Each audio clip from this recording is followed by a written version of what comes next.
On est le 19 septembre aujourd'hui, comité indépendant du 80 km/h avec des experts. Voilà, 40 millions d'automobilistes y est évidemment présent puisqu'on a fait partie des fondateurs. On avait besoin d'un comité qui évalue précisément avec des experts, avec des scientifiques, précisément l'impact positif ou pas du 80 km/h. S'il avait été positif, je vous aurais dit je me suis trompé. Malheureusement, j'ai bien l'impression que ça va être très négatif pour le 80.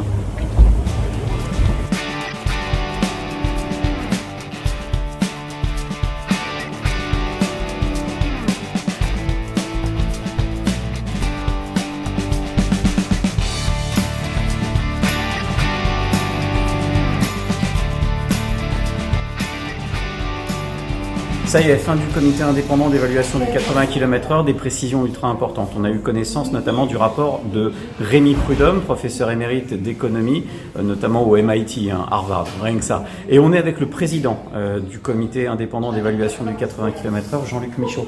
Jean-Luc, le rapport aujourd'hui, il est accablant pour le 80 km/h.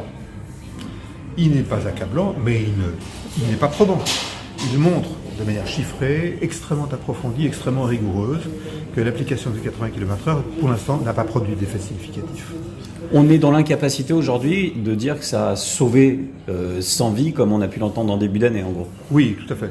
Le comité avait déjà fait faire par le professeur Prudhomme, voici un an, une première étude avant l'application de la mesure. L'étude laissait penser qu'il y aurait en effet une diminution des tués susceptible d'être intéressante. Et significative statistiquement. Aujourd'hui, après un an, l'étude montre clairement que peut-être y a-t-il statistiquement une baisse du nombre de tués d'environ une demi-personne, si je puis dire, par département. Donc on est dans la marge d'erreur statistique. Aujourd'hui, il n'y a pas d'impact sensible, net, incontestable de la mesure. Il y a au contraire un impact sensible et net en termes de coûts économique et social, qui est de 2,3 milliards lié au temps perdu, qui est incontestable, qui est chiffré sur l'ensemble des réseaux. Oui, Rémi Prudhomme chiffre, et ça c'est incontestable en termes de temps perdu, la perte à plus de 100 000 emplois en équivalent. Oui, ça correspond à 120 000 emplois an. C'est-à-dire que c'est très considérable, c'est une perte économique qui se fait sentir naturellement en priorité, essentiellement dans les territoires un peu périphériques, en difficulté. Imaginons, c'est le cas des artisans qui font moins de visites dans leur journée, c'est le cas d'une infirmière qui fait moins de visites, etc., etc. Donc ce temps perdu, qui a un prix, qui a une valeur officielle, il représente à peu près 120 000 emplois.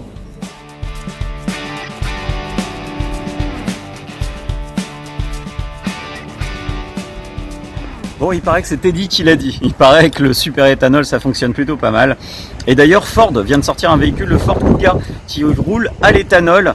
Un petit reportage sur l'éthanol, c'est ce qu'on fait aujourd'hui. On va aller en concession, on va essayer de rencontrer des clients pour voir leur retour d'expérience sur ce carburant qui coûte quand même beaucoup moins cher, 68 centimes le litre. 68 centimes le litre, c'est quand même pas cher, non ?